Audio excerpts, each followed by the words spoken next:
আশা করছি audio video screen everything is clear.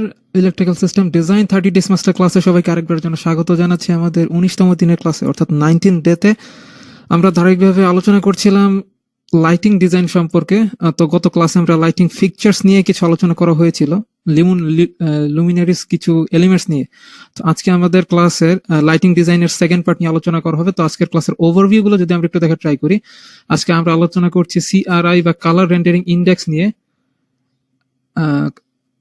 এই CRI বা কালার রেন্ডারিং ইন্ডেক্স কি সেটা অবশ্যই নেক্সট স্লাইড গুলোতে যখন বিস্তারিত আলোচনা করা হবে তখন স্পষ্ট হয়ে যাবেন আপনারা। কালার টেম্পারেচার এটা নিয়ে আলোচনা করা হবে। আইপি প্রোটেকশন বা ইনভার্স প্রোটেকশন এটা নিয়ে আলোচনা করা হবে। দেন ইউটিলাইজেশন এন্ড মেইনটেনেন্স ফ্যাক্টর, এটা হচ্ছে লাইটিং ডিজাইন ক্যালকুলেশনের ক্ষেত্রে এই টার্মটা ইউজ করা হয়। আমরা বিস্তারিত দেখবো, কোনো সমস্যা। Then calculation of lighting design, অর্থাৎ আজকে আমরা ম্যানুয়াল ক্যালকুলেশনটা দেখার ট্রাই করবো। তো নেক্সট ক্লাস হচ্ছে ডায়ালগস দিয়ে কিভাবে, সফটওয়্যার দিয়ে কিভাবে ক্যালকুলেট করতে হয় লাইটিং ডিজাইন, সেটা আমরা দেখবো। তো আজকে হচ্ছে ম্যানুয়াল ক্যালকুলেশন। তো চলুন শুরু করা যাক। শুরুতে হচ্ছে কালার টেম্পারেচার দিয়ে আমরা স্টার্ট করছি। তো এখানে আমরা বাম সাইডে একটা স্ক্রিনে ছবি দেখতে পাচ্ছি, সেখানে কিছু নাম্বার দেওয়া আছে 1000, 2000 থেকে শুরু করে 10,000 পর্যন্ত, এবং লাস্টে কে দেওয়া আছে। কে বলতে এখানে ক্যালভিন মিন করা হচ্ছে। ক্যালভিন বলতে আমরা যে 273 ক্যালভিন 0 ডিগ্রি সেলসিয়াস সেরকম না। এই যে বাল্ব থেকে যে লাইট ইমিট হচ্ছে সেই লাইটের একটা টেম্পারেচার আছে। তো সেই টেম্পারেচার রেঞ্জ এখানে দেখা যাচ্ছে, এবং এই যে টেম্পারেচারের রেঞ্জ, এই টেম্পারেচার রেঞ্জ থেকে বাল্বের থেকে ইমিট হওয়া লাইটের টেম্পারেচারের চেঞ্জ হওয়ার সঙ্গে সঙ্গে কিন্তু লাইটের কালারটাও চেঞ্জ হয়ে যায়, যেমনটা আমরা স্ক্রিনে দেখতে পাচ্ছি। তো এখানে দেখা যাচ্ছে সব থেকে বাম দিকে ওয়ার্ম কালার দেখা যাচ্ছে, অর্থাৎ যখন ক্যালভিন রেঞ্জটা বা টেম্পারেচার রেঞ্জ, ক্যালভিনের রেঞ্জটা যখন লো হয়ে থাকে 1000 থেকে 5000 এর 5000 এর মধ্যে বা 4000 এর মধ্যে, তখন কিন্তু কালারটা জাস্ট ওয়ার্ম কালার হয়ে থাকে, অনেকটা গরম ওয়ার্ম কালার টাইপের। যেমন ফিলামেন্ট বাল্বের ক্ষেত্রে আমরা যেমনটা দেখি যে সেখানকার যে লাইটটা ইমিট হয়ে থাকে সেটার কিন্তু টেম্পারেচার লো, বা লাইটের যে টেম্পারেচার সেটা লো হয়ে থাকে, যে কারণে কালারটা একটু ওয়ার্ম টাইপের কালার হয়ে থাকে বা হলদেটে কালার হয়ে থাকে। এবং যেই মিডিয়াম রেঞ্জের যে টেম্পারেচার রেঞ্জ, সেখানে কালারটা অনেকটা হোয়াইট কালার হয়ে থাকে। এবং যদি একদম হাই স্কেলের রেঞ্জ, ক্যালভিনের স্কেলটা যখন অনেক হাই হয়ে থাকে, তখন সেই কালারটাকে আমরা কুল কালার বলে থাকি। জাস্ট কালারটা অনেকটা স্কাই কালার টাইপের, ব্লু স্কাই টাইপের। তো সেটাকে কালার দেখতেই কিন্তু বোঝা জাস্ট কুল লাগছে আমাদের। তো এই টেম্পারেচার যে রেঞ্জ, তার উপর ডিপেন্ড করে আমরা লাইটের কালারকে 3টা ক্যাটাগরিতে ডিভাইড করতে পারি। জাস্ট ওয়ার্ম লাইট, যেটা হচ্ছে 1000 ক্যালভিন থেকে 4000 ক্যালভিনের মধ্যে আমরা মোটামুটি ধরতে পারি এই রেঞ্জের মধ্যে। আর 4000 থেকে 6000 ক্যালভিন পর্যন্ত আমরা সেখানে ব্রাইট হোয়াইট রেঞ্জের কালারটা আমরা ধরতে পারি। আর যদি 6000 ক্যালভিন থেকে হাইস্ট 10,000 ক্যালভিন পর্যন্ত যে ব্লু স্কাই, সেটাকে আমরা ডে লাইট বা কুল কালার বলতে পারি। তো এটা জেনে আসলে আমাদের কি হবে সেটা যদি আমরা বুঝতে চাই, তাহলে আমরা আরেকটু দেখা ট্রাই করি নেক্সট স্লাইডে। এখানেও আমরা একটা রেঞ্জ দেখতে পাচ্ছি, প্রায় 1500 ক্যালভিন টেম্পারেচার থেকে শুরু করে 8000 ক্যালভিন পর্যন্ত। এটা নর্মালি আমরা দেখতে পাচ্ছি যে শুরুর দিকে প্রথম কিছু রেঞ্জ, প্রথম যে লোয়ার লেভেলের যে ক্যালভিন রেঞ্জটা আছে বা টেম্পারেচার স্কেলটা আছে, সেটা হচ্ছে ওয়ার্ম কালারের লাইট। মাঝখানে একটা মিড রেঞ্জ যেটা, সেটা হচ্ছে হোয়াইট কালারের। আর একদম ডে লাইট কুল কালার যেটা, সেটা হচ্ছে ডে লাইট। তো এটা জানার মাধ্যমে আসলে আমরা কি করবো, আমরা যদি বিএনবিসির ইলেকট্রিক্যাল পার্ট নাম্বার 8 ইলেকট্রিক্যাল পার্টের table number 8.1.1 page number 4518 number পেজটা একটু ফলো করি। আমরা যদিও নিজেরা চেক করে নিতে পারবো রেফারেন্স থেকে, বাট এখন যদি আমরা একটু বিএনবিসি বইটা ওপেন করি, সাপোজ এখানে কিন্তু আমরা বিএনবিসির যে পিডিএফ ভার্সনটা সেটা আমরা দেখতে পাচ্ছি, বিএনবিসি ইলেকট্রিক্যাল পার্ট 2020-র। এটা যদি আমরা স্ক্রল করে লাইটিং ডিজাইনের যেই আর্টিকেলটা আছে সেখানে যাই, আমরা পেজ নাম্বার পেয়েছিলাম 4500, কতজন আমার ঠিক খেয়াল নেই, আমি একটু দেখে আসি। 4518, ওকে, আমরা 4518 নম্বর পেজে যাচ্ছি। এটা হচ্ছে 14 নম্বর পেজ। আর একটু নিচে 4518 নম্বর পেজে জাস্ট কালারের যে টেম্পারেচার সেটা জেনে আসলে আমরা কি করব, এটা একটু আমরা দেখতে চাচ্ছি। এটা হচ্ছে আমাদের 4518 নম্বর পেজ, এবং এখানে একটা টেবিল দেওয়া আছে, টেবিল নাম্বার 8.1.1। এটা হচ্ছে general impression associated with different illumination and colour appearance. তো এখানে কিন্তু আমরা দেখতে পাচ্ছি লুমিনারিস এর যে ডিফারেন্ট টাইপ অফ লাইট, সেই লাইটের কালারকে তিনটা স্টেজে ডিভাইড করা হয়েছে। একটা হচ্ছে ওয়ার্ম, আর একটা হচ্ছে ইন্টারমিডিয়েট, আর একটা হচ্ছে কুল। তো এখন এই যে তিনটা ক্যাটাগরিতে ডিভাইড করা হলো আমাদের লাইট গুলোকে, ওয়ার্ম, ইন্টারমিডিয়েট এবং কুল। তো ওয়ার্ম কোন রেঞ্জটুকু সেটা তো আমরা বুঝতেই পারছি, হলদেটে কালারের, যেটার ক্যালভিন রেঞ্জটা লোয়ার ক্যালভিন রেঞ্জের যে টেম্পারেচারের যে লাইট সেটাকে ওয়ার্ম বলা হচ্ছে, মিডিয়ামটাকে বলছে ইন্টারমিডিয়েট, এবং কুল সেটা তো একদম ক্যালভিনের ভ্যালুটা যখন একদম হাই লেভেল থাকে তখনই তো সেটাকে কুল টেম্পারেচার বলি আমরা। যেখানে টেবিল নাম্বার যে 8.1.2, এখানে ল্যাম্পের যে colour rendering index CRI value, সেটা নিয়ে আমরা সামনে আলোচনা করব। এখানে কালার রেন্ডারিং ইন্ডেক্স এটা একটা ভ্যালু। আমরা বিগত ক্লাসে যে হালকা করে বলেছিলাম যে কোন একটা অবজেক্টের অ্যাকচুয়াল কালার আমরা কতটুকু দেখতে পারবো, কতটা স্পষ্ট দেখতে পারবো কোন একটা লাইট সেটার উপর ইমিট রিফ্লেক্ট হওয়ার মাধ্যমে, তার যে প্যারামিটার সেটা হচ্ছে কালার রেন্ডারিং ইন্ডেক্স। সেখানে কিছু ভ্যালু এখানে সাজেস্ট করা আছে, এটা আমরা দেখে নিব। বাট কালার রেন্ডারিং ইন্ডেক্স কি সেটা স্লাইড থেকে আমরা দেখে নিচ্ছি। বাট এখানে আমরা দেখতে পাচ্ছি যে তিনটা গ্রুপে ডিভাইড করা হয়েছে, এবং সেই গ্রুপে টেম্পারেচারের যে কালার, এই যে টেম্পারেচার যে কালার, কুল, ইন্টারমিডিয়েট এবং ওয়ার্ম, তিনটা ক্যাটাগরিতে ডিভাইড করা হয়েছে। এই তিনটা ক্যাটাগরি আসলে কিভাবে আমরা ক্যাটাগরাইজ করব, যে কুল কালারের যে লাইট গুলো সেগুলো সাধারণত কোন লাইট গুলোকে বলা হয়, ইন্টারমিডিয়েট এবং ওয়ার্ম কালারের যে লাইট গুলো সেগুলো আসলে কোনগুলোকে বলা হয়, সেটা যদি আমরা বুঝতে চাই তাহলে তো জাস্ট আমাদেরকে ক্যালভিনের রেঞ্জটা দেখতে হবে। তো এখানে আমরা দেখতে পাচ্ছি যে কুল কালার যেগুলো, যেই বাল্ব থেকে সাধারণত কুল কালারের লাইট বেরিয়ে থাকে, সেইগুলো হচ্ছে টেক্সটাইল ইন্ডাস্ট্রি, পেইন্ট, প্রিন্টিং ইন্ডাস্ট্রিতে ইউজ করা হয়।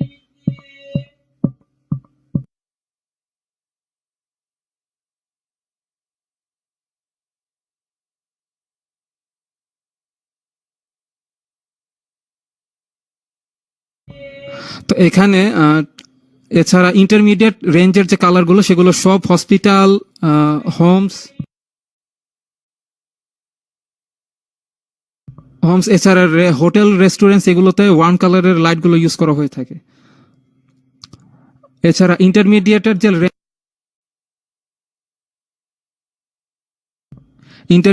যে রেঞ্জ গুলো সেগুলো অফিস, স্কুল, ডিপার্টমেন্ট, স্টোর, এছাড়া ইন্ডাস্ট্রিয়াল ওয়ার্ক, জাস্ট কোন টাইপের লাইট গুলো, কোন কালারের লাইট গুলো জাস্ট কোন এরিয়াতে ইউজ করা হবে সেগুলো ব্যাপারে কিন্তু একটা গাইডলাইন দেওয়া আছে। তো এই গাইডলাইন দেখে জাস্ট আমরা বাল্ব সিলেক্ট করবো অবশ্যই। তো এটা হচ্ছে কালার টেম্পারেচার, ডিফারেন্ট তিন টাইপের যে কালারের বাল্ব সেগুলো ল্যাম্প ইউজ করতে বলা হচ্ছে। সেটা জাস্ট আমরা কিভাবে সিলেক্ট করবো সেটা তো আমরা দেখে নিলাম টেম্পারেচার রেঞ্জ থেকে। এখন আমরা যদি স্লাইডে ফিরে যাই, আমরা স্লাইডে দেখছিলাম কালার টেম্পারেচার, দেন হচ্ছে আমরা কালার রেন্ডারিং ইন্ডেক্স এটা কি একটু বোঝার ট্রাই করি। তো আমরা বলেছিলাম যে লাস্ট ক্লাসে যে কালার রেন্ডারিং ইন্ডেক্স হচ্ছে কোন একটা অবজেক্টের অ্যাকচুয়াল কালার সাধারণত কেমন হয়ে থাকে সেটা বোঝা যাবে যতটা স্পষ্ট সেটা যে লাইটের থেকে, সেই লাইটের প্যারামিটার একটা রেঞ্জ হয়ে থাকে সাধারণত এই কালার রেন্ডারিং ইন্ডেক্স। তো কালার রেন্ডারিং ইন্ডেক্স নিয়েও যে কিছু ইনস্ট্রাকশন দেওয়া আছে সেটাও তো আমরা 4558 নম্বর পেজে আমরা কিন্তু একটু আগে দেখে এসেছি যে কালার রেন্ডারিং ইন্ডেক্স কোনটার কত ভ্যালু হওয়া উচিত সেই ব্যাপারে কিন্তু গাইডলাইন দেওয়া আছে। আমরা বিএনবিসি থেকে আলাদাভাবে দেখে নিব, বাট আমরা এখানে জাস্ট কালার রেন্ডারিং ইন্ডেক্সটা একটু বোঝার ট্রাই করছি। তো এখানে আমরা দেখতে পাচ্ছি একটা একটি আপেল ইউজ করা হচ্ছে চারটি ডিফারেন্ট ভিউতে। এখানে যে আমরা একটি আপেলের 4টে ডিফারেন্ট ভিউ দেখতে পাচ্ছি, আপেল কিন্তু একটি, জাস্ট এখানে যেই লাইটটা এখান থেকে রিফ্লেক্ট হচ্ছে সেই রিফ্লেক্টেড হওয়া লাইটের সিআরআই ভ্যালু বা কালার রেন্ডারিং ইন্ডেক্সটা কেমন সেটার উপর ডিপেন্ড করে কিন্তু 4টি আপেল 4 রকম দেখা যাচ্ছে, কিন্তু আসলে 4টি আপেলই সেম। তো আমরা জানি যে কোন অবজেক্টের উপর যখন লাইট ইনসিডেন্ট হয়ে সেই অবজেক্ট থেকে যখন লাইট রিফ্লেক্ট হয়ে আসে, জাস্ট কোন একটা অবজেক্টের উপর লাইট ইনসিডেন্ট হয়ে যখন রিফ্লেক্ট হয়ে আমাদের চোখে আসে তখন আমরা কিন্তু সেই অবজেক্টটা দেখতে পাই। এবং আমরা জানি যে প্রত্যেকটা অবজেক্ট কিন্তু কিছু না কোনো টাইপের কোনো ফ্রিকোয়েন্সির লাইট অ্যাবজর্ব করে। তো সানলাইট থেকে আমরা জানি যে সানলাইটে 7 ধরনের লাইট থাকে। তো কোন একটা অবজেক্টের কালার যদি রেড হয়, সেই রেড হওয়ার অর্থ হচ্ছে রেড কালার ছাড়া বাকি যতগুলো কালার আছে, কালারের যত লাইট আছে বা কালারের যে লাইট সেটা কিন্তু ডিফাইন করা হয় ফ্রিকোয়েন্সির মাধ্যমে। তো লাইট কালার ফ্রিকোয়েন্সি ছাড়া বাকি সব ফ্রিকোয়েন্সি গুলো এই অবজেক্টটা বা রেড কালার যেই অবজেক্ট হয়ে থাকে কেন সেই অবজেক্টটা কিন্তু অ্যাবজর্ব করে নেয়, শুধুমাত্র রেড কালারের যে ফ্রিকোয়েন্সির যে লাইট আছে সেটাকে শুধু রিফ্লেক্ট করে, এবং সেই লাইট যখন রিফ্লেক্ট হয়ে আমাদের চোখে লাগে তখন আমরা সেই অবজেক্টটাকে রেড কালার দেখতে পাই। অন্য সব অবজেক্টের ক্ষেত্রে যেই অবজেক্টটা গ্রিন কালার রিফ্লেক্ট করে সেই অবজেক্টটাকে গ্রিন দেখতে পাই। তো ব্যাপারটা সেরকমই। তো এখন কোন একটা অবজেক্টের অ্যাকচুয়াল কালার যদি আমরা দেখতে চাই, তাহলে সেই অবজেক্টের উপর যদি এই 7 কালারের প্রত্যেকটা কালারের সংমিশ্রণ থাকে, তাহলেই তো না আমরা সেই অবজেক্টটাকে স্পষ্টভাবে দেখতে পাবো। তো সেটাই হচ্ছে একটা প্যারামিটার, যে যেই লাইটটা কোন একটা অবজেক্টের উপর ইনসিডেন্ট হচ্ছে, সেই লাইটের উপর ডিফারেন্ট কালার যে কম্বিনেশন, প্রত্যেকটা ফ্রিকোয়েন্সি, প্রত্যেকটা রেঞ্জের ফ্রিকোয়েন্সির লাইট সেখানে ইনসিডেন্ট হচ্ছে কিনা, সেটা ডিপেন্ড করছে সেই সিআরআই ভ্যালুর উপর। তো এই সিআরআই ভ্যালুটা যতটা বেশি হবে, যদি 100% হয়, তাহলে সেই অবজেক্টের অ্যাকচুয়াল কালারটা আমরা স্পষ্ট দেখতে পাবো। আর যদি ডিফারেন্ট হয়ে থাকে তাহলে অ্যাকচুয়াল কালারটা কিন্তু আমরা দেখতে পাবো না। জাস্ট একটি আপেল দেখতে কিন্তু ডিফারেন্ট রকম লাগছে, 4টি আপেল 4টি ডিফারেন্ট রকম লাগছে। তো সেক্ষেত্রে আমাদের সিআরআই ভ্যালু কোন ক্ষেত্রে, কোন সাপোজ ডিপার্টমেন্টাল স্টোর বা আউটডোর লাইটিং ডিজাইনের ক্ষেত্রে, বা রেসিডেন্সিয়াল বা কমার্শিয়াল ডিজাইন লাইটিং ডিজাইনের ক্ষেত্রে সিআরআই ভ্যালু কত হবে, সেগুলো কিন্তু বিএনবিসি তে গাইডলাইন দেওয়া আছে। তো সেটা টেবিল নাম্বার আমরা দেখতে পাচ্ছি 8.1.8, BNBC electrical part, page number দেওয়া আছে, আমরা চেক করে দেখে নিব।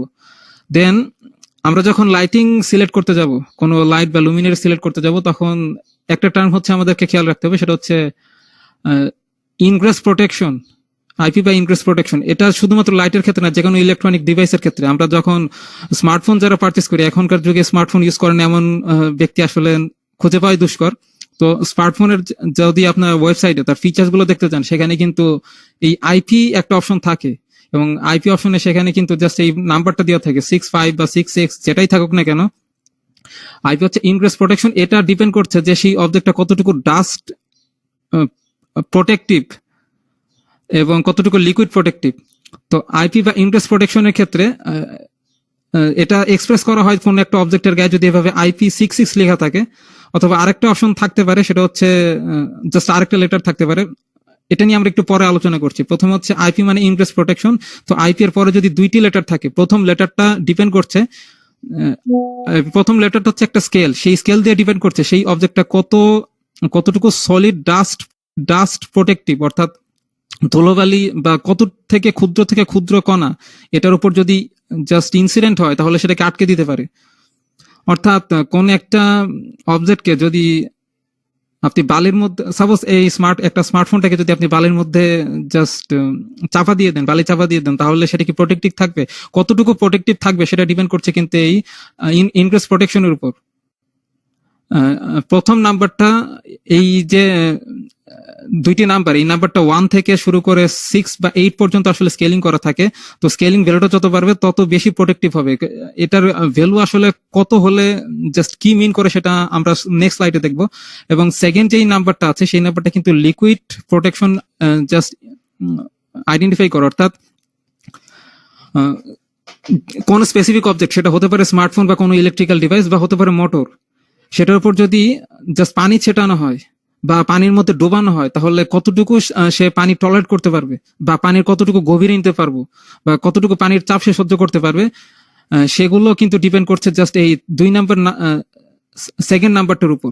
তো এটা প্রথমটা হচ্ছে আমাদের ডাস্ট প্রোটেকশন, পরটা হচ্ছে লিকুইড প্রোটেকশন। এবং আরেকটা নাম্বার থাকে, অনেক সময় থাকে না, এটা অপশনাল, কোনো সময় থাকে, কখনো থাকে না, ম্যাক্সিমাম ক্ষেত্রে থাকে না, বাট যদি থাকে আমরা জেনে রাখছি, পরটা হচ্ছে প্রেসার প্রোটেকশন, অর্থাৎ কতটুকু প্রেসার বা চাপ সহ্য করতে পারে। তো এখন এই যে ইনগ্রেস প্রোটেকশনের যে একটা নাম্বার স্কেল, এটা আসলে কোনটার ভ্যালু কত সেটা যদি আমরা দেখে নিই। যদি ইনগ্রেস প্রোটেকশনের ক্ষেত্রে প্রথম নাম্বারটা হচ্ছে সলিডের ক্ষেত্রে, পরের নাম্বারটা হচ্ছে ওয়াটারের ক্ষেত্রে। তো সলিডের ক্ষেত্রে আমরা দেখি, যদি কোথাও ইনগ্রেস প্রোটেকশনে 1 লেখা থাকে, জাস্ট এখানে যেমন 6 লেখা আছে, এখানে যদি 1 লেখা থাকে, তাহলে ধরে নিতে হবে সেই অবজেক্টটি protection against solid greater object, অর্থাৎ ওই অবজেক্টের ভিতরে 50 মিলিমিটার থেকে বড় সাইজের কোনো অবজেক্ট সেখানে প্রবেশ করতে পারবে না। যদি 50 মিলিমিটার কতটুকু সাইজ সেটা অবশ্যই আমরা বুঝতে পারছি। তো 50 মিলিমিটার থেকে ছোট সাইজের কোন অবজেক্ট যদি সেটা ভেতরে প্রবেশ করা ট্রাই করে, তাহলে সেটা প্রোটেক্ট করতে পারবে না। এর থেকে বড় সাইজের ছোট সাইজের অবজেক্ট সে প্রোটেক্ট করতে পারবে না, বাট এর থেকে বড় সাইজের অবজেক্ট গুলো সেটার ভিতরে প্রবেশ করতে পারবে না, আটকে যাবে। বাট যদি 2 দিয়ে স্কেলিং করা থাকে, তাহলে ধরে নিতে হবে সেখানে 12.5 মিলিমিটার, অর্থাৎ 50 মিলিমিটারের অর্ধেক না, অর্ধেকেরও কম, 4 ভাগের 1 ভাগ বা 12 মিলিমিটার এর মতো ছোট সাইজের কোন অবজেক্ট যদি সেটার ভিতর দিয়ে প্রবেশ করার ট্রাই করে, তাহলে সেটা প্রবেশ হবে না, সেটাকে আটকে দেওয়া হবে। আর যদি 3 স্কেলিং করা থাকে তার মানে হচ্ছে 2.5 মিলিমিটার ছোট রেঞ্জের কোনো অবজেক্ট সেটার সেই অবজেক্টের ভেতরে প্রবেশ করতে পারবে না। অথবা যদি 4 ইউজ করা থাকে তাহলে বুঝতে হবে 1 মিলিমিটার রেঞ্জের কোনো স্কেলের 1 মিলিমিটারের মতো ছোট কোনো অবজেক্ট, সেটা ছোট কোনো অবজেক্ট থেকে সেটা প্রোটেক্টিভ থাকবে, অর্থাৎ তার ভেতরে যদি প্রবেশ করা ট্রাই করে তাহলে প্রবেশ হবে না, জাস্ট আটকে দিবে। যদি 5 আইডেন্টিফাই করা থাকে তাহলে বুঝতে হবে সেটা সব ধরনের ডাস্ট পার্টিকেল, ডাস্ট মানে তো আমরা বুঝতে পারছি ধুলাবালি থেকে, সেগুলো জাস্ট প্রোটেক্টিভ থাকবে এবং সেটা প্রোটেক্টিভ থাকবে 2 থেকে 8 ঘন্টা পর্যন্ত। অর্থাৎ একটা স্পেসিফিক সময় পর্যন্ত যদি ধুলাবালির মধ্যে রাখা হয় তাহলে ধুলাবালি থেকে সেটা প্রোটেকশন দিবে একটা স্পেসিফিক টাইম পর্যন্ত। আর যদি 6 থাকে তাহলে সেটা আরো বেশি ডাস্ট প্রোটেকশন দিবে। সেটা কি সেটা তো আমরা দেখতেই পাচ্ছি, জাস্ট আমরা একটু দেখে নেব।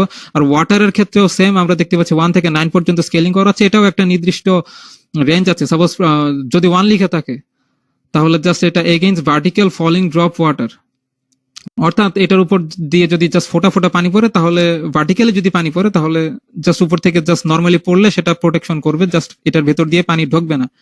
আর যদি 2 লিখা থাকে তাহলে বুঝতে হবে যে 15 ডিগ্রি অ্যাঙ্গেলে, ভার্টিক্যালি 15 ডিগ্রি অ্যাঙ্গেলে সেখান থেকে যদি পানি ছুড়ে দেওয়া হয় তাহলে সেটা প্রোটেক্ট করতে পারবে। আর যদি 3 লিখা থাকে তাহলে আমরা দেখতে পাচ্ছি যে vertical falling drops of water limited ingress permitted, অর্থাৎ ভার্টিক্যালি যে কোনো অ্যাঙ্গেলেই যদি আমরা এটাকে জাস্ট পানি স্প্রে করি তাহলে সেটা প্রোটেক্টিভ থাকবে। আর protection against spray of 60 degree, অর্থাৎ আগের গুলো ছিল জাস্ট নর্মালি কোনো উপর থেকে জাস্ট সামান্য একটু উপর থেকে জাস্ট পানি সেটার উপর ফোটায় ফোটায় পড়ছে তাহলে সেইভাবে প্রোটেকশন দিবে। বাট আমরা যদি স্প্রে করি সরাসরি, আমরা জানি যে স্প্রে যখন করা হয় তখন কিন্তু অনেক ফোর্সে পানি গুলো উপরে পড়ে থাকে, তো ফোর্সে যদি আমরা পানি স্প্রে করি এবং 60 ডিগ্রি অ্যাঙ্গেলে যদি করা হয় তাহলে প্রোটেকশন দিবে। যদি ইনগ্রেস প্রোটেকশনের 2 নাম্বার যে স্কেলিং নাম্বারটা সেটা যদি 4 থাকে।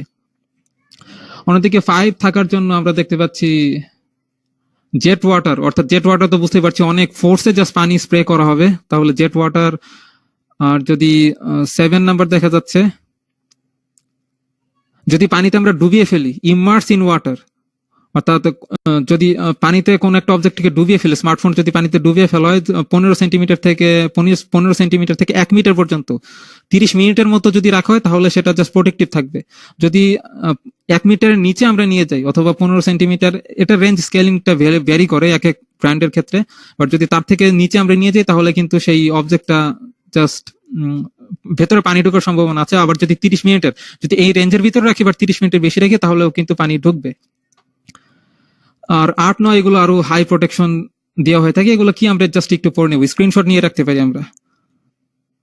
তো এগুলো দেখে জাস্ট আমরা ইলেকট্রিক্যাল ডিভাইস, শুধুমাত্র লাইট না, লাইটের ক্ষেত্রে যদি আমরা ওয়াশরুমে অনেক সময় লাইট যদি ইউজ করে থাকি, অনেক ক্ষেত্রে ইউজ করা হয় ওয়াশরুমে, বা যদি কোনো গার্ডেনে যে ফ্লোর লাইট যেগুলো আছে, ফ্লোর মাউন্টেড লাইট, যদি গার্ডেনে পানি দেওয়া হয় তার কোনো ক্রমে ভুল করে যদি লাইটের উপর পানি পড়ে যায় তাহলে সেক্ষেত্রে প্রোটেকশন রাখার জন্য এই টাইপের ইনগ্রেস প্রোটেকশন যে রেঞ্জটা সেটা আমরা দেখে বাল্ব সিলেক্ট করব।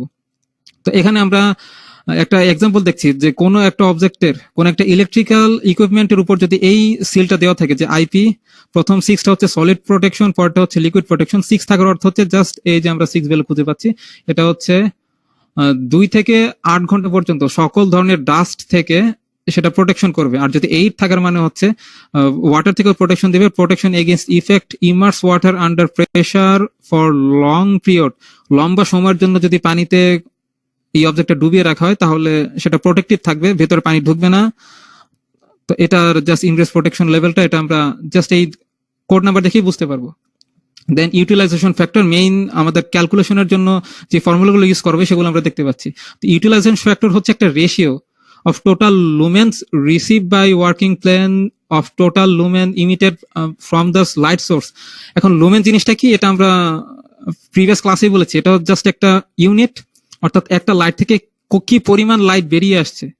তো লাইটের পরিমাণটা নির্ধারণ করার জন্য তো একটা ইউনিট লাগবে। সাপোজ দূরত্ব মেজারের জন্য আমরা মিটার ইউজ করি বা সেন্টিমিটার ইউজ করি, ভর বা মাস মেজারমেন্ট করার জন্য আমরা কেজি ইউজ করি বা গ্রাম ইউজ করি, তেমনি ভাবে হচ্ছে লাইট কি পরিমাণ লাইট ইমিট হচ্ছে সেটা মেজার করার জন্য আমরা লুমেন ইউজ করি।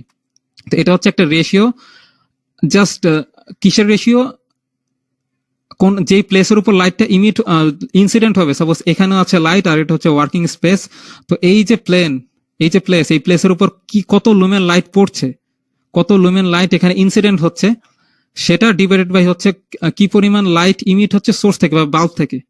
অর্থাৎ জাস্ট রেশিওটা কি, জাস্ট ওয়ার্কিং প্লেনে বা প্লেসে, যেই প্লেসে হচ্ছে আমরা লাইট ফেলবো সেই প্লেসে কি পরিমাণ লাইট পড়ছে, এবং লাইট বলতে বাল্ব থেকে বা ল্যাম্প থেকে, যেটাই বলি না কেন, বা লাইটের সোর্স থেকে কি পরিমাণ লাইট ইমিট হচ্ছে সেটার রেশিও হচ্ছে ইউটিলাইজেশন ফ্যাক্টর। আর মেইনটেনেন্স ফ্যাক্টর কি, the ratio of illumination under real environment two illumination under 100% clean environment. এবং আমরা এটা অবশ্যই একমত হয়ে থাকবো যে যেই এরিয়াতে আমরা লাইটিং ডিজাইনটা করব সেই এরিয়াটা যদি ক্লিন না থাকে, এরিয়াতে যদি অনেক ডাস্ট বা ক্লিন না থাকে, অনেক ডাস্টি এরিয়া যদি হয়, তাহলে কিন্তু সেখানে লাইট ঠিক মতো রিফ্লেক্ট করবে না। তো এনভায়রনমেন্টের উপর ডিপেন্ড করে যে রুমটা কতটুকু লাইটিং বা কতটুকু আলোকিত হবে, ব্রাইটনেস কতটুকু হবে, সেটা কিন্তু সেটার বা যেই কোনো একটা রুমের এনভায়রনমেন্টের উপর ডিপেন্ড করে। তো মেইনটেনেন্স ফ্যাক্টর হচ্ছে এরকম একটি ফ্যাক্টর যেটা হচ্ছে দুইটা রেশিও। মেইনটেনেন্স ফ্যাক্টর হচ্ছে একটা দুইটা নাম্বারের রেশিও। নাম্বারটা কি, ইলুমিনেশন অফ রিয়েল কন্ডিশন, অর্থাৎ বর্তমানে যে রুমটা আমরা লাইটিং ডিজাইন করছি, যে রুমে, সেই রুমের কতটুকু ক্লিন, সেটা কি 100% ক্লিন নাকি 80% ক্লিন। যদি সেটা 80% ক্লিন হয়ে থাকে তাহলে জাস্ট আমরা এখানে 80% লিখবো। আর যদি ইলুমিনেশন ইন রিয়েল কন্ডিশনে সেটা যতটুকু ক্লিন, যত পার্সেন্ট ক্লিন, সেটা আমরা লিখবো নিচে হচ্ছে 100% ক্লিন কন্ডিশন। অর্থাৎ রুমটা যদি 100% ক্লিন থাকতো তাহলে রুমের ইলুমিনেশন জাস্ট কি পরিমাণ হতো। ইলুমিনেশন মানে এটা জাস্ট লুমেন, অর্থাৎ কতটুকু আলোকিত হতো, এটা জাস্ট লুমেনই আমরা ক্যালকুলেট করব। অর্থাৎ রুমটা যদি 100% ক্লিন থাকতো তাহলে কি পরিমাণ লুমেন ইনসিডেন্ট হতো আমাদের প্লেনের উপর।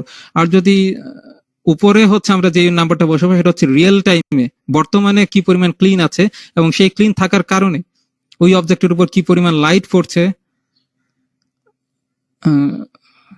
কতটুকু লুমেন লাইট আলোকিত হচ্ছে, সেটা জাস্ট এখানে এই দুইটা নাম্বার এখানে বসিয়ে জাস্ট ডিভাইড করলে আমরা মেইনটেনেন্স ফ্যাক্টরটা পেয়ে যাব। তো এই দুইটি ফ্যাক্টর আশা করছি আমরা ক্লিয়ার। তো এই দুটি ফ্যাক্টর হচ্ছে আমরা ক্যালকুলেশন করতে সূত্রে আমাদের প্রয়োজন পড়বে। তো লাইটিং ডিজাইনে আমরা যদি বের করতে চাই যে কতগুলো লাইট লাগবে একটি রেক্টেঙ্গুলার রুমের জন্য, আমরা দেখতে পাচ্ছি if the number of light in a rectangular room is an, অর্থাৎ আমরা জাস্ট ক্যালকুলেট করতে চাচ্ছি যে একটা স্পেসিফিক রুমের জন্য, একটা রেক্টেঙ্গুলার এরিয়ার রুমের জন্য কতগুলো লাইট প্রয়োজন সেটা আমরা জানি না, বাট আমরা ধরে নিচ্ছি সেটা এন। তো এন নাম্বার অফ লাইটের যদি প্রয়োজন হয়, তো সেই নাম্বার অফ লাইটটাকে এন ধরে আমরা একটা ফর্মুলা ইউজ করব। সেই ফর্মুলা হচ্ছে N equal to E multiply A divided by F multiply utilisation factor and maintenance factor. তো এটা হচ্ছে ফর্মুলা। অর্থাৎ আমরা যদি বের করতে চাই যে একটা রুমে কতগুলো লাইটের প্রয়োজন বা বাল্বের প্রয়োজন বা লুমিনারিস প্রয়োজন, সেটা আমরা জাস্ট এই ফর্মুলা দিয়ে বের করতে পারবো। তো এখানে ই এর দ্বারা আসলে কি মিন করা হচ্ছে, প্রত্যেকটা ফ্যাক্টর আমরা জাস্ট এক্সপ্লেইন করছি। তো ই মিন করা হচ্ছে রিকোয়ার্ড লাক্স লেভেল। তো লাক্স লেভেলটা কি সেটা নেক্সট স্লাইডে, পরবর্তী স্লাইডে আমরা বুঝতে পারবো, কোনো সমস্যা নেই। তো ই হচ্ছে লাক্স লেভেল, এ হচ্ছে আমাদের এরিয়া অফ দ্য রুম, অর্থাৎ রুমের এরিয়াটা কি পরিমাণ আছে। এরিয়া তো আমরা বুঝতে পারছি, যদি রেক্টেঙ্গুলার রুম হয়ে থাকে তাহলে দৈর্ঘ্য গুণন প্রস্থ দিয়ে জাস্ট এরিয়াটা বের করে ফেলতে পারবো। এরিয়া এটা একদম ইজি ব্যাপার। এফ মানে হচ্ছে লুমেন আউটপুট অফ লাইট, অর্থাৎ লাইট থেকে কি পরিমাণ, কত লুমেন লাইট, বাল্ব থেকে কত লুমেন লাইট বেরিয়ে আসছে, সেটা হচ্ছে এফ। দেন ইউটিলাইজ, এখানে কোশ্চেন আসতে পারে যে কত,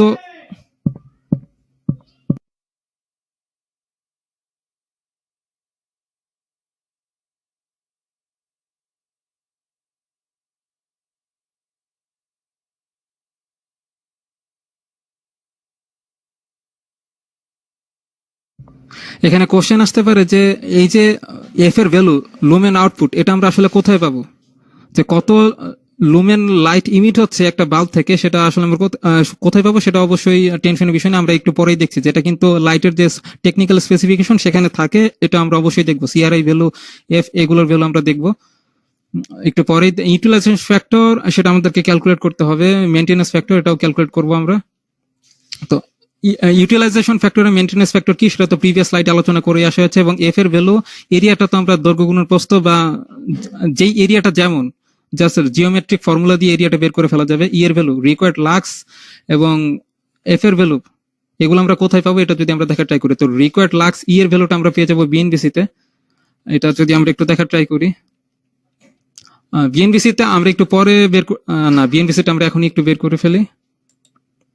আমরা যদি বিএনবিসি তে স্ক্রল করে একটু নিচে যাওয়ার ট্রাই করি, তাহলে এখানে দেখতে পাচ্ছি লাইটিং ক্যালকুলেশনের উপর আমাদেরকে লুমেন মেথড ইউজ করতে বলা আছে। আমরা এই মেথড ইউজ করেই জাস্ট লাইটিং ক্যালকুলেশন করব। জাস্ট স্ক্রল করে এখানে আমরা দেখতে পাচ্ছি টেবিল নাম্বার, জাস্ট পেজ নাম্বারটা আমরা একটু দেখে নিই। পেজ নাম্বার হচ্ছে 4521। এখানে যে টেবিল নাম্বার 8.1.5, এখানে জাস্ট উল্লেখ করা আছে recommended value of luminaries for residential building. তো এখানে কিন্তু আমরা দেখতে পাচ্ছি লুমিনেন্স ভ্যালু লাক্সে দেওয়া আছে, অর্থাৎ ডুয়েলিং হাউস বলতে মিন করছে রেসিডেন্সিয়াল, অর্থাৎ বাসাবাড়িতে যে বেডরুম যদি জেনারেল হয় অথবা এমন কোন বেডরুম যে বেডরুমে ড্রেসিং টেবিল আছে, তাহলে সেই বেডরুম ওটা জাস্ট আলোকিত করার জন্য প্রতি মিটার স্কোয়ারে কত লুমেন লাইট প্রয়োজন, সেটাই হচ্ছে লাক্স। লাক্স আর লুমেনের মধ্যে পার্থক্য কি সেটা আমরা একটু লাস্টে দেখবো। বাট আমরা ধরে নিচ্ছি যে লাক্স হচ্ছে একটা প্যারামিটার, এবং বিএনবিসি বাংলাদেশ ন্যাশনাল বিল্ডিং কোডে উল্লেখ করা আছে যে কোন টাইপের রুমের জন্য কত লাক্স আমাদের লাইটের প্রয়োজন। তো এখানে আমরা দেখতে পাচ্ছি যদি বেডরুম জেনারেল বেডরুম হয়, অর্থাৎ সেখানে জাস্ট ঘুমাবেন আপনি, জাস্ট বেডরুম থাকবে, তাহলে ওই রুমে লাক্স লেভেল থাকতে হবে 70। আর যদি ড্রেসিং টেবিল থাকে, ড্রেসিং টেবিলে যেহেতু আমাদেরকে এখানে ড্রেসিং টেবিলে যেহেতু এক্সট্রা ফোকাস নিয়ে কিছু কাজ করতে হয় আমাদেরকে, শুধুমাত্র কম লাক্স লাইট থাকলে সেখানে চলবে না। তাই সেখানে ড্রেসিং টেবিল বা অন্য কিছু যদি থাকে আমাদের বেডরুমে, তাহলে কিন্তু সেখানে দেখতে পাচ্ছি লাক্স লেভেলটা 250, একটু বেশি থাকে। কিচেন রুমে দেখতে পাচ্ছি 200 ছাড়া। বাথরুম যেহেতু জেনারেল যদি বাথরুম হয় যেখানে কোনো শেভিং ক্রিম বা মেক করার মতো কোনো সিস্টেম নেই, তাহলে সেখানে জাস্ট 100 লাক্স লাইট লেভেল থাকলেই সেখানে চলবে। যেহেতু বাথরুমে তেমন লাইট ফোকাস রাখার প্রয়োজন পড়ে না, বাট যদি বাথরুমে শেভিং করার মতো বা মেকআপ করার মতো কোনো অপশন থাকে, তাহলে সেখানে তো অবশ্যই লাইটের ইন্টেন্সিটি বেশি থাকা প্রয়োজন। সেখানে 300 লাক্স রিকমেন্ড করতে বলা হয়েছে। তো এরকম ভাবে রেসিডেন্সিয়াল, এছাড়া হোটেলস, এছাড়া ডিফারেন্ট সুইং, রিডিং টেবিল থেকে শুরু করে হোমওয়ার্ক করার স্পেস, এছাড়া food store, kitchen, different school college assembly হল, এছাড়া class lectures room, different type of এরিয়াতে বা hospital clinic, different type of এরিয়াতে জাস্ট কোন টাইপের রুমে লাক্স লেভেল কত সেগুলো কিন্তু বিএনবিসিতে জাস্ট উল্লেখ করা আছে। এখান থেকে আমরা জাস্ট ই এর ভ্যালুটা নেব, এগুলো হচ্ছে আমাদের ই এর ভ্যালু। আশা করছি আমরা ক্লিয়ার। তো এগুলো যদি আমরা স্ক্রল করে নিচে যাই, আমরা দেখতে পাচ্ছি অসংখ্য আমাদের aircraft factor, airport, assembly shop, automobile manufacturing area, different type of এরিয়ার জন্য, ডিফারেন্ট টাইপ অফ রুমের জন্য, বেকারি থেকে শুরু করে কেমিক্যাল ওয়ার্কস, সব জায়গার যত লাক্স লেভেল আছে সেগুলো এখানে উল্লেখ করা আছে। তো এগুলো মুখস্থ রাখা অবশ্যই পসিবল না, আমরা যখন ডিজাইন করব তখন এইখান থেকে বিএনবিসি থেকে জাস্ট ভ্যালুগুলো একটু দেখে নিব। তো আমরা স্ক্রল করে দেখতে পাচ্ছি জাস্ট লিস্টটা শেষই হচ্ছে না, এটা অনেক বড় একটা লিস্ট। তো আমরা জাস্ট এখান থেকে দেখে আমরা জাস্ট ই এর ভ্যালুটা এখান থেকে নেওয়ার ট্রাই করবো। তো আমরা তো ই এর ভ্যালুটা পেয়ে গেলাম, ই এর ভ্যালু কোথা থেকে পাবো সেটা আমরা পেয়ে গেছি। দেন এফ লুমেন আউটপুট, এটা আমরা কোথায় দেখবো, অথবা সিআরআই ভ্যালুগুলো আমরা কোথায় পাবো সেটা দেখার জন্য আমরা একটু ইন্টারনেট একটু সার্চ করে দেখি। সাপোজ